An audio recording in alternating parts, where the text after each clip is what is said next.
Hallelujah. നന്ദിയോടെ സ്തോത്രം. ഈ ഹല്ലേലൂയ ഉല്ലാസത്തിന്റെയും ജയത്തിന്റെയും ഘോഷം നീതിമാന്മാരുടെ മേലും നീതിമാന്മാരുടെ കൂടാരങ്ങളിൽ ഉണ്ട്. യഹോവയുടെ വലങ്കരം വീര്യം പ്രവർത്തിക്കുന്നു. സ്തോത്രം.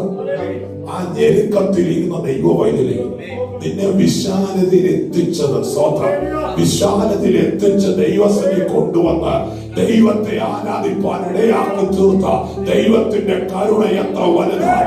നീതിമാനായ ദൈവം അവൻ ക്രിസ്തുവിന്റെ അവൻ രക്തത്താൽ അവൻ നമ്മെ നീതീകരിച്ച് ദൈവത്തിന്റെ സന്നിധിയിൽ ദൈവത്തിന്റെ മക്കളാക്കി തീർത്തെങ്കിൽ ആ നീതിമാന്റെ അവൻ കൂടാരത്തിൽ എന്തുണ്ട്? അവൻ സ്തോത്രം, ഹല്ലേലൂയ, ഉല്ലാസത്തിന്റെയും ജയത്തിന്റെയും ഘോഷമുണ്ട് കേട്ടോ. നീതിമാന്റെ കൂടാരത്തിൽ ദൈവം നീതിമാനായ ദൈവമാണ്. ആ ദൈവത്തിന്റെ സന്നിധി നീതീകരണം പ്രാപിപ്പോ യേശു ക്രിസ്തുവിന്റെ രക്തത്താൽ നീതീകരണം പ്രാപിച്ച് നീ ദൈവസന്നിധി നിൽക്കുന്നെങ്കിൽ നിന്റെ ഞെരുക്കത്തിന്റെ നടുവിൽ നിനക്ക് വിശാലത വരുത്തിയത് അവൻ സ്തോത്രം, അവൻ നിന്റെ ഭവനത്തിനകത്ത് ഇരുന്നുകൊണ്ട് അവൻ നീ കൂടുന്ന കൂട്ടായ്മയിൽ ആത്മീയ ഘോഷം, ആത്മീയ ആനന്ദം അവൻ ദൈവസന്നിധി പ്രാപിച്ചുകൊണ്ട് ദൈവത്തെ ആരാധിക്കുവാനാണ്. സ്തോത്രം. ഉല്ലാസത്തിന്റെയും ജയത്തിന്റെയും ഘോഷം നീതിമാന്മാരുടെ കൂടാരങ്ങളിൽ കേട്ടോ. അവിടെ ഏതെങ്കിലും വിഭാഗത്തെ കുറിച്ചാണോ പറഞ്ഞത്? ഏതെങ്കിലും പ്രസ്ഥാനത്തെ കുറിച്ചാണോ പറഞ്ഞത്? സ്വന്തം ദൈവത്തിന് തെറ്റുപറ്റുകയില്ല. മക്കളെ, ദൈവത്തിന് അറിയാം നീതിമാൻ ആരാണ്, നീതീകരണം പ്രാപിച്ചവരാരാണ്, നീതിയോടെ ദൈവസൻ നിൽക്കുന്നത് ആരാണെന്ന് ദൈവത്തിന് നല്ലതുപോലെ അറിയാം. അവന്റെ കൂടാരത്തിൽ എന്തുണ്ട്? ജയത്തിന്റെ ഘോഷമുണ്ട്, ആത്മീയമായ സന്തോഷം അവന്റെ ഭവനത്തിലുണ്ട്. അവൻ ആത്മാവിൽ ദൈവത്തെ ആരാധിക്കും, ആത്മീയ സന്തോഷത്തോടെ ദൈവത്തെ മഹത്വപ്പെടുത്തുവാനിടയാകും. അവൻ പലരും പറയുന്ന ഒരു കാര്യം, ഒരു സന്തോഷവുമില്ല പാസ്റ്ററെ, അവൻ ആരേലിയ, അവൻ ഒരു സന്തോഷവുമില്ല, ആരാധനയ്ക്ക് പോയിട്ട് സന്തോഷമില്ലെന്ന് അവൻ പലരും പറയാറില്ലേ?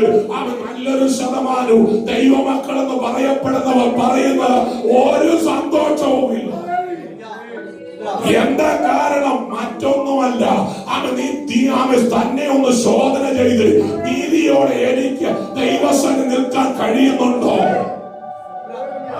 ഞെരുക്കത്തിലിരുന്ന ഞാൻ എന്റെ ഞെരുക്കം കണ്ട് എന്റെ ഞെരുക്കം എന്താണെന്ന് എന്റെ വീട്ടുകാർക്ക് മനസ്സിലായില്ല. എന്റെ ഞെരുക്കം എന്തായിരുന്നെന്ന് എന്റെ ദേശക്കാർക്ക് മനസ്സിലായില്ല. എന്റെ ഞെരുക്കം എന്തായിരുന്നുവെന്ന് എന്റെ സ്വർഗം കണ്ടിട്ട് എന്നെ വിളിച്ച് വേർതിരിച്ച് ദൈവത്തിന്റെ പൈനാക്കി വിശാലതയിൽ എത്തിച്ചെങ്കിൽ ആ ദൈവത്തിന്റെ സന്നിധിയിൽ നീതിയോടെ നിൽക്കുക എന്നുള്ളത്, നീതിയോടെ ദൈവത്തെ ആരാധിക്കുക എന്നുള്ളത്, നീതിയോടെ നീ പ്രാർത്ഥിക്കുക എന്നുള്ളത്, നീതിയോടെ കർത്താവിന് വേണ്ടി പ്രയോജനപ്പെടുകണ്ട എന്നുള്ളത് ദൈവസന്നിധിയിൽ ഒരു വിഷയം. അതിന് കഴിയണം. നമുക്ക് തന്നിരിക്കുന്ന ആയുസ്സിന്റെ അവസാനം വരെ ദൈവം നമ്മെ വിശാലതയിൽ എത്തിച്ചെങ്കിൽ, ദൈവം നമ്മെ വീണ്ടെടുത്തെങ്കിൽ നീതിയോടെ നിൽക്കണം. നിന്റെ നോട്ടം നീതി ഉണ്ടായിരിക്കണം, നിന്റെ ഇടപാടിൽ നീതി ഉണ്ടായിരിക്കണം, നിന്റെ സംസാരത്തിൽ നീതി ഉണ്ടായിരിക്കണം. നീതി പ്രവൃത്തി നമ്മുടെ ജീവിതത്തിൽ ഉണ്ടെങ്കിൽ ദൈവത്തെ ആരാധിക്കുന്ന ദൈവമൈതലേ, ജയത്തിന്റെ ഘോഷം നിന്റെ കൂടാരത്തിലുണ്ടെന്ന് ആമേൻ. സ്തോത്രം. ഉല്ലാസത്തിന്റെ ഘോഷം നിന്റെ കൂടാരത്തിലുണ്ട്. ശത്രു നോക്കുന്നത് അവൻ നിന്റെ ഭവനത്തെ ഒന്ന് ശോകമാക്കിക്കൊണ്ട്, നിന്റെ ഭവനത്തെ അസ്വസ്ഥപ്പെടുത്തിക്കൊണ്ട് സന്തോഷം പകരാതെ മുൻപോട്ട് പോകണമെന്ന് ശത്രു ആഗ്രഹിക്കുമ്പോൾ ഇന്ന് രാത്രി പരിശുദ്ധാത്മാവ് വചനത്തിലൂടെ പറയുക, നീതിമാന്റെ കൂടാരത്തിൽ ജയത്തിന്റെ ഘോഷമുണ്ട്. ഉല്ലാസത്തിന്റെയും ജയത്തിന്റെ ഘോഷം നീതിമാന്റെ കൂടാരത്തിൽ നീതിയോടെ ദൈവത്തെ ആരാധിക്കുക. രാത്രി സഭയ്ക്കകത്ത് ദൈവം കൊട്ടിക്കൊരുത്തിയിരിക്കുന്നത് നീതിയോടെ ദൈവസന്നിധിയിൽ നിൽക്കണം. ആരാധന കഴിഞ്ഞ് മടങ്ങി പോകുമ്പോ അവൻ ഭവനത്തിലായിരിക്കുമ്പോ നീതിയോടെ ദൈവസന്നിധിയിൽ നിൽക്കണം. ഒറ്റയ്ക്കായിരിക്കുമ്പോ നിന്റെ രഹസ്യ ജീവിതം നീതിയോടെ ആയിരിക്കണം. അവൻ ദൈവത്തോടുള്ള ബന്ധത്തിൽ നീതിയോടെ നിൽക്കണം. അവൻ നീ കടന്നുവരുന്ന മേഖലകളില്, നീ ബന്ധപ്പെടുന്ന മേഖലകളില് നീതിയോടെ നിൽക്കണം. നീതിയോടെ എനിക്ക് ദൈവത്തിന് വേണ്ടി പ്രവർത്തിക്കാൻ കഴിഞ്ഞോ? കഴിഞ്ഞെങ്കിൽ ഉല്ലാസത്തിന്റെയും ജയത്തിന്റെയും ഘോഷം നീതിമാന്മാരുടെ കൂടാരത്തിലുണ്ട്. അവന്റെ യഹോവയുടെ വലങ്കരം വീരെ പ്രവർത്തിക്കും. സ്വതന്ത്രം എന്താ നീതിമാന്റെ കൂടാരത്തിൽ ഉല്ലാസത്തിന്റെയും ജയത്തിന്റെയും ഘോഷമുണ്ടാകാൻ കാരണം? വീര്യം പ്രവർത്തിക്കുന്നു. വീര്യം പ്രവർത്തിക്കുന്ന ദൈവത്തിന്റെ കാര്യം ആരുടെ മേലുണ്ട്? നീതിമാന്റെ മേലുണ്ട്. വീര്യം പ്രവർത്തിക്കുന്ന ദൈവത്തിന്റെ കാര്യം നീതിമാന്റെ കൂടാരത്തിലുള്ള പൈതല്, നീ നീതിയോടെ ദൈവസന്നിധി നിന്നുകൊണ്ട് നീതിയോടെ നീ ദൈവത്തെ ആരാധിക്കുന്നെങ്കിൽ അവൻ വീര്യം പ്രവർത്തിക്കുന്ന ദൈവത്തിന്റെ കാര്യം നിന്റെ ഭവനത്തിന്റെ മേൽ ചലിച്ചുകൊണ്ടിരിക്കും. അവൻ നിന്റെ കുടുംബത്തിന്റെ മേൽ ചലിച്ചുകൊണ്ടിരിക്കും. നിന്റെ തലമുറ മേൽ ചലിച്ചുകൊണ്ടിരിക്കും. വീര്യം പ്രവർത്തിക്കുന്ന കാര്യം അവൻ നിന്റെ ഭവനത്തിൽ ചലിക്കുമ്പോ അവൻ സന്തോഷത്തിന്റെ അനുഭവം, അവൻ ഉല്ലാസത്തിന്റെ അനുഭവം ദൈവ പൈതൽ പ്രാപിക്കും. നീതിമാൻ പ്രാപിക്കും. അവന്റെ കൂടാരത്തിൽ ജയത്തിന്റെ മോക്ഷമുണ്ടാകും. അവന്റെ കൂടാരത്തിൽ അവൻ ജയത്തിന്റെ കൊടികൾ ഉയരും. സ്വതന്ത്രം ജയത്തിന്റെ കൊടികൾ ഉയരും. അവൻ കാൽവരി ക്രൂശിൽ ശത്രുവിന്റെ തലയെ തകർത്ത് ജയം നേടിത്തന്ന യേശുവിന്റെ കൊടി, ആ നീതിമാന്റെ കൊടി അവൻ നീതിമാന്റെ കൂടാരത്തിൽ ഉയരുമ്പോ അവിടെ ഉല്ലാസത്തിന്റെ ഘോഷമുണ്ടാകും. അവിടെ സന്തോഷത്തിന്റെ ഘോഷമുണ്ടാകും. ആത്മാവിൽ ആരാധിക്കാൻ തുടങ്ങും. ആത്മാവ് ദൈവത്തെ മഹത്വപ്പെടുത്താൻ തുടങ്ങും. നിന്റെ വേദനയുടെ നടുവിൽ, നിന്റെ സങ്കടങ്ങളുടെ നടുവിൽ, നിന്റെ ഭാരങ്ങളുടെ നടുവിൽ അത് മറന്നത് ദൈവത്തെ ആരാധിക്കുമോ? സ്വർഗവിടയാക്കുമോ? പലർക്കും ഭാരം വരുമ്പോ, പ്രയാസം വരുമ്പോ ആരാധിപ്പാൻ കഴിയുന്നില്ല. എന്താ കാരണം? നീ നീതിയോടെ നിൽക്കുക. നീതിയോടെ ദൈവത്തെ, സന്തോഷത്തോടെ ദൈവത്തെ ആരാധന കഴിഞ്ഞ് പറയണം, ഇന്നത്തെ ആരാധന എനിക്ക് സന്തോഷമായി. ആരാധന കഴിഞ്ഞ് പറയണം, ഇന്നത്തെ ആരാധന എന്റെ ആത്മീയ ജീവിതത്തിൽ വിടുതലായിരുന്നു. അതാണ് ഘോഷം. അതാണ് ഘോഷം. ദൈവമായത് അവൻ പുറത്ത് ചെല്ലുമ്പോ നിന്റെ ഭവനത്തെ നോക്കിക്കൊണ്ട്, അവൻ നിന്റെ അവസ്ഥ നോക്കിക്കൊണ്ട് പിറുപിറുത്തവരുടെ നടുവിൽ അവൻ ജയത്തിന്റെ ഘോഷം ഉണ്ടാകണം. അവൻ നീ സന്തോഷമുള്ളവനായി നിൽക്കുമ്പോ നിന്നെ നിനക്കെതിരെ നിന്ന ശത്രു അവിടെ പരാജയപ്പെടും. സ്വതന്ത്രം അതാ ദൈവത്തിന്റെ പ്രവൃത്തി. ജയത്തിന്റെ ഘോഷം, ഉല്ലാസത്തിന്റെ ഘോഷം നീതിമാന്റെ കൂടാരങ്ങളിലുള്ളത്. വീര്യം പ്രവർത്തിക്കുന്ന ഒരു കാര്യം ഭക്തന്മാരുടെ മേൽ ദൈവമക്കളെ നമ്മുടെ ദൈവത്തെ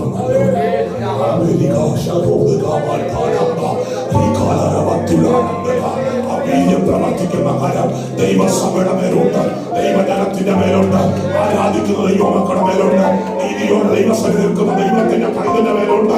അവൻ നിന്റെ ആത്മീയ ജീവിതത്തിൽ, നിന്റെ ആത്മീയ കൂടാരത്തിൽ ജയത്തിന്റെ ഘോഷം ഉയരുക, ഉല്ലാസത്തിന്റെ ഘോഷം ഉയരുക, ഒരു ദൈവപ്രവൃത്തി വെളിപ്പെടട്ടെ. നിനക്ക് വീര്യമുള്ളൊരു ഭുജമുണ്ട്. നിന്റെ കൈ ബലമുള്ളതും നിന്റെ വലം കൈ ഉന്നതവുമാണ്. വീര്യമുള്ളൊരു ഭുജമുണ്ട്. അവൻ നിന്റെ കരം ബലമുള്ള കരമാണ്.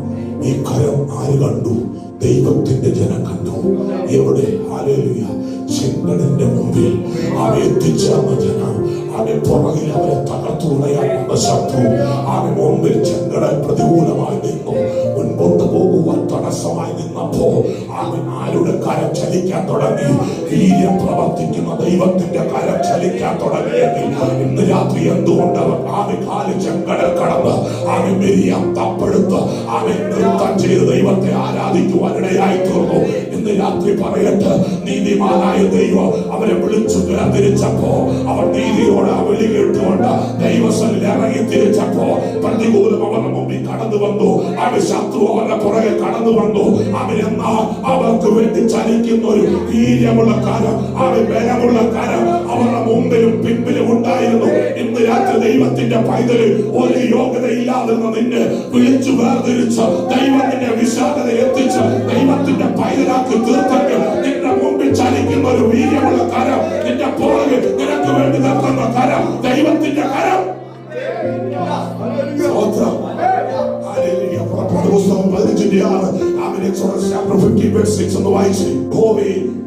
നിന്റെ വലം കൈ ബലത്തിൽ മഹത്വപ്പെട്ടു. യഹോവേ നിന്റെ വലം കൈ ശത്രുവിനെ തകർത്തു കളഞ്ഞു കേട്ടോ. മോശയും ഇസ്രായേൽ മക്കളും ആമേൻ അന്ന് യഹോവയ്ക്ക് സങ്കീർത്തനം പാടി ആമേൻ ചൊല്ലിയതെന്ന ആമേൻ സങ്കീർത്തനം പാടി ദൈവത്തെ മഹത്വപ്പെടുത്തുക. ആരുടെ കരമാ പ്രവർത്തിച്ചത്? ദൈവത്തിന്റെ വലങ്കരം അവിടെ പ്രവർത്തിച്ചപ്പോ ആ വലങ്കരത്തിന്റെ ബലത്തിൽ ദൈവത്തിന് മഹത്വം കൊടുത്തു. ഇന്ന് രാത്രി ദൈവമായതിൽ ദൈവത്തിന്റെ കാര്യം നിനക്ക് വേണ്ടി പ്രവർത്തിച്ചെങ്കിൽ മഹത്വം മുഴുവൻ ദൈവത്തിന് മാത്രമായിരിക്കണം. നീതിയോടെ നിൽക്കുന്നവർ മഹത്വം മറ്റാർക്കും വിട്ടുകൊടുക്കരുത്. അവൻ മഹത്വം ദൈവത്തിന്റെ സ്തുതി, ദൈവത്തിന്റെ മഹത്വം മറ്റു വിഗ്രഹങ്ങൾക്കോ മറ്റു ലോകത്തിന്റെ ശക്തികൾക്കോ നീ വിട്ടുകൊടുക്കരുത്. മഹത്വം മുഴുവൻ ദൈവത്തിന്റെ കരത്തിന്റെ ബലത്തിലാണ്. ദൈവം നിന്നെ വിശാലതയിൽ എത്തിച്ചു. ഞെരുങ്ങിയിരുന്നതിന് നടുവിൽ വിശാലതയിൽ എത്തിച്ചു കഴിഞ്ഞു. വിശാലതയൊക്കെ പ്രാപിച്ചു കഴിയുമ്പോൾ നീ പറയരുത് അവര് പ്രവർത്തിച്ചു, ഇവര് പ്രവർത്തിച്ചു, ആ മെഡിസിൻ എനിക്ക് സഹായമായിരുന്നു, അതുകൊണ്ട് എന്റെ രോഗം മാറി എന്ന് പറയരുത്. ആമേൻ. അവിടെ മഹത്വം മെഡിസിന് പോവുകയാണ്. ആമേൻ. അതിന്റെ കമ്പനിക്ക് പോവുകയാണ്. രാത്രി മനസ്സിലായോ? നിന്നെ കർത്താവ് സൗഖ്യമാക്കിയെങ്കിൽ, രോഗത്തിന്റെ ഞെരുക്കത്തിൽ നീ ഇരുന്നപ്പോ കർത്താവ് നിന്നെ സൗഖ്യമാക്കിയെങ്കിൽ നീ പറയണം, ആ കർത്താവിന്റെ കരം എനിക്ക് വേണ്ടി പ്രവർത്തിച്ചു. അത് പറയുമ്പോ മഹത്വം മുഴുവൻ കർത്താവിന് പോവുക. ഇവിടെ ജനം അവർ സങ്കീർത്തനം പാടി ദൈവത്തെ സ്തുതിക്കുക. അവരെ ചെങ്കടൽ കടത്തി അവരെ വിടുവിച്ചത് ദൈവത്തിന്റെ കരമാ. അവരെ നോക്കിയപ്പോ അവൻ പല പ്രതികൂലം അവർക്ക് തരണം ചെയ്യുവാൻ കഴിയാത്ത പ്രതികൂലം പുറകിൽ നോക്കിയപ്പോൾ തകർന്നു പോകുന്നവർ വിചാരിച്ചു ഞെരുക്കത്തിന്റെ അവസ്ഥ വന്നു. മുമ്പിൽ ചെങ്കടൽ, പുറകിൽ ശത്രു, നടുക്ക് ഞെരുങ്ങി മനസ്സിലായില്ലേ? അവന്റെ നടുക്ക് ഞെരുങ്ങി നിൽക്കുക. ഞെരുങ്ങി നിൽക്കുന്ന നടുവിൽ ആർക്കും പ്രവർത്തിക്കാൻ കഴിയത്തില്ല. ഒരു കരത്തിന്റെ ശക്തിയോ ലോകത്തിന്റെ കരത്തിന്റെ ശക്തിയോ നയിച്ച മോശയുടെ കരത്തിന്റെ ശക്തിക്കോ അവൻ അവിടെ ഉണ്ടായിരുന്ന പുരോഹിതന്മാരുടെ ശക്തിക്കോ അവരെ നയിച്ച പലരുടെ കരത്തിന്റെ ശക്തിക്കോ ഒന്നും ചെയ്യാൻ കഴിയാതെ വന്നു. ഇവിടെ ആ ദൈവപ്രവർത്തി ദൈവമക്കള് നീ പല വേദനയുടെ കടന്നുപോയി, പല ഞെരുങ്ങിയ അവസ്ഥയിലൂടെ കടന്നുപോയി. ആർക്കും നിനക്ക് വേണ്ടി പ്രവർത്തിക്കാൻ കഴിയാതെ വന്നപ്പോ ഒരു കരം ഇറങ്ങി വന്നു. ആ വീര്യം പ്രവർത്തിക്കുന്ന കരം, ആ ബലമുള്ള കരം ഇറങ്ങി വന്നു. ചെങ്കടലിനെ പിളർത്തി അക്കരെ എത്തിച്ചെങ്കിൽ ആ ദൈവത്തിന് മഹത്വം. സ്വതന്ത്രം. ആ ദൈവത്തെ മഹത്വപ്പെടുത്തുന്ന നീതിമാന്മാരുടെ കൂടാരത്തിൽ ജയത്തിന്റെ ഘോഷമുണ്ട്. പലരും വിശാലതയിലൊക്കെ എത്തി ദൈവത്തിന് സ്വതന്ത്രമൊക്കെ കൊടുക്കും. കുറച്ച് കഴിയുമ്പോൾ ദൈവത്തെ വർണ്ണിച്ചു പോകുക, ദൈവത്തെ തെച്ചു പോവുക. എന്തുകൊണ്ടാ സന്തോഷമില്ലാത്തത്? എന്തുകൊണ്ടാ സ്വസ്ഥതയില്ലാത്തത്? മനസ്സിലായോ? എന്തുകൊണ്ടാ സന്തോഷമില്ലെന്ന് മനസ്സിലായോ? നിന്നെ വിടുവിച്ച ദൈവം പാപത്തിന്റെ ഞെരുക്കത്തിന്റെ നടുവിൽ, പാപത്തിന്റെ ഞെരുങ്ങിക്കിടന്ന അവസ്ഥ, അകൃത്യം നിന്നെ ഞെരുക്കിയിട്ടിരുന്നു. അവൻ നിന്റെ പാപം നിന്നെ ഞെരുക്കി. അവൻ സ്വന്തം മരണത്തിന്റെ പിടിയിൽ കാവിനകപ്പെട്ടു. എന്നാൽ ചങ്കിലെ ചോര വന്ന് ആ കാൽവരി ക്രൂശിലെ രക്തം കൊണ്ട് എന്നെ വീണ്ടെടുത്ത് ദൈവത്തിന്റെ പൈതലാക്കി ആ വിശാലതയിൽ എത്തിച്ചെങ്കിൽ എന്റെ മഹാബലവും മഹത്വം മുഴുവൻ എന്റെ യേശുവിനായിരിക്കണം. അതെന്റെ ജീവിതത്തിന്റെ അന്ത്യം വരും. അല്ല യേശു ക്രിസ്തുവിന്റെ വരവരും എനിക്ക് മഹത്വം നൽകാൻ ഒരുവനെ ഉള്ളൂ. എനിക്ക് വേണ്ടി മറവിലയായവൻ, എനിക്ക് വേണ്ടി പ്രാണൻ തന്ന എന്റെ യേശു മാത്രം. നീതിമാൻ ദൈവത്തെ സ്തുതിക്കും. നീതിമാന്മാർ ദൈവത്തെ മഹത്വപ്പെടുത്തും. അവിടെ ദൈവത്തിന്റെ പ്രവൃത്തി വെളിപ്പെടുവാനിടയായി.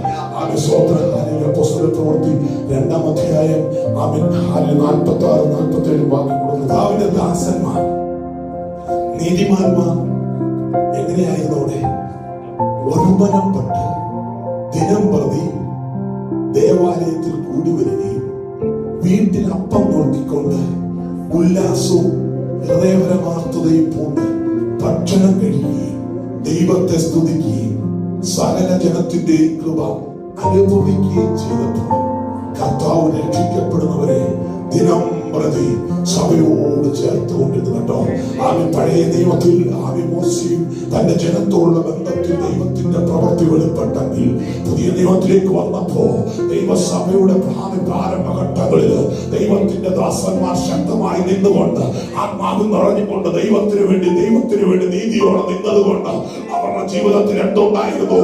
അവരുടെ ജീവിതത്തിൽ ഉല്ലാസമുണ്ടായിരുന്നു. അത് ഒരു മനപ്പെട്ട ദിനം പ്രതി ദേവാലയത്തിൽ കൂടി വരുന്നത് കൊണ്ട് ഇന്ന് രാത്രി നീതിമാന്മാർ എന്ത് ചെയ്യണം?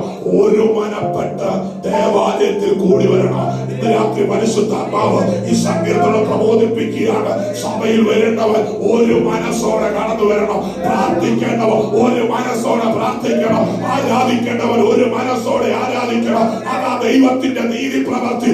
അത് കഴിയുന്നില്ലെങ്കിൽ എങ്ങനെ ജയത്തിന്റെ ഘോഷമുണ്ടാകും? എങ്ങനെ ഉല്ലാസത്തിന്റെ ഘോഷമുണ്ടാകും? സന്തോഷമുണ്ട്. സഭ ഒരുമിച്ച് കൂടുമ്പോ അവർ ഒരുമിച്ച് കൂടി വന്നപ്പോ ഇപ്പൊ എങ്ങനെയാ കൂടുന്നുണ്ട്? മറ്റേ നാല് തട്ടികൾ. സ്വന്തം ഈ സഭ അങ്ങനെ ആകരുത്. അങ്ങനെ ആകാനാണ് ദൈവം ആഗ്രഹിക്കുന്നത്. അവൻ നീതിയോടെ ദൈവത്തെ ആരാധിക്കുന്നവൻ ഒരു മനസ്സോടെ ഇരിക്കണം, ഒരു മനസ്സോടെ പ്രാർത്ഥിക്കണം. ഒരു സഹോദരി വിഷയം പറയുമ്പോ എന്റെ വിഷയമായി ഏറ്റെടുക്കണം. ഒരു സഹോദരന്റെ പ്രാർത്ഥന വിഷയം പറയുമ്പോ എന്റെ വിഷയമായി ഏറ്റെടുത്തുകൊണ്ട് ദൈവസഭയിൽ പ്രാർത്ഥിക്കണം. അവിടെ ആ നീതി പ്രവർത്തിക്കും. അങ്ങനെയുള്ള നീതിമാന്മാരുടെ ഇടയിൽ ഉല്ലാസത്തിന്റെ ഘോഷമുണ്ട്. അവർ അപ്പം നുറുക്കി ദൈവത്തെ ആരാധിച്ച് ആത്മാവിൽ സന്തോഷിച്ച് ആത്മാവിൽ ബലം പ്രാപിച്ച് ആത്മാവിൽ വിടുതൽ പ്രാപിച്ച് ദൈവസഭ മുൻപോട്ട് പോകാൻ ഇടയായി. അതാ ഇന്ന് രാത്രി ഈ സഭയ്ക്കകത്ത് നടക്കുന്നത്. ഇന്ന് രാത്രി ഹോളിൽ നടക്കുന്നത് അവിടെ വിടുതൽ നടക്കും. വിടുതൽ കണ്ടു ദൈവത്തെ സന്തോഷിക്കും. അവിടുത്തെ വിടുതൽ എന്തായിരുന്നു? രക്ഷിക്കപ്പെടുന്നവർ സഭയോട് ചേർന്നുണ്ട്. അതിനപ്പുറം ഒരു സന്തോഷമുണ്ടോ? നമ്മുടെ ജീവിതത്തിലെ സന്തോഷം എന്തോ? എനിക്ക് വീട് കിട്ടിയതും എനിക്ക് വണ്ടി കിട്ടിയതും എനിക്ക് കാർ കിട്ടിയതും എന്റെ രോഗം മാറിയതുമല്ല.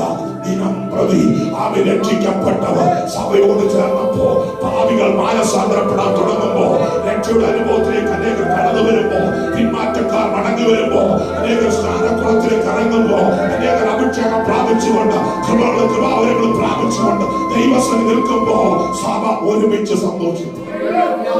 സഭ ഒരുമിച്ച്